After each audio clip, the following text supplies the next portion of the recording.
Look, the religious rights group on the rise is another story on the front of the Herald tomorrow. Religious rights group All Christian Lives Matter was born in a Strathfield office in 2017 during the marriage equality vote.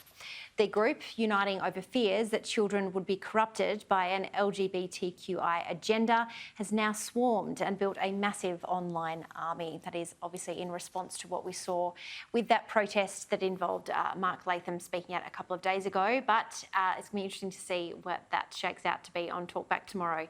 Let's head over now to the Daily Telegraph. The crown jewels is the splash tomorrow, because tomorrow's state election will be won or lost in a handful of seats in Western Sydney, with the Liberals hoping for an 11th hour surge to hold back Labor leader Chris Minns from forming government. Michelle, I just wanted to get your take, because you're tapped into what the cool kids are thinking. Yeah. What is the vibe around Perrottet? What do they think about Minns? Do you think that a lot of people have voted early? I'm not getting a lot of people voting early, which is very unusual, because previously I've heard that. I think people are still kind of on the fence with it.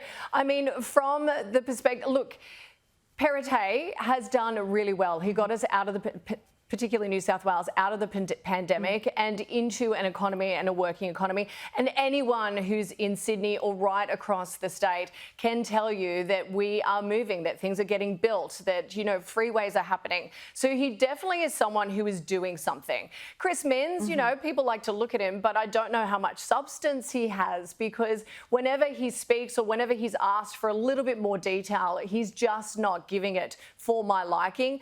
I think it's going to be really tough. It's going to go down to the wire. Minns might get in there just because people are agitating for change, but is that a good enough reason to switch over now? I don't know. Yeah, down to the wire, or as in the cases the New South Wales electorate office, well, they'll close voting off at 10:30, so we might know on Monday. You know,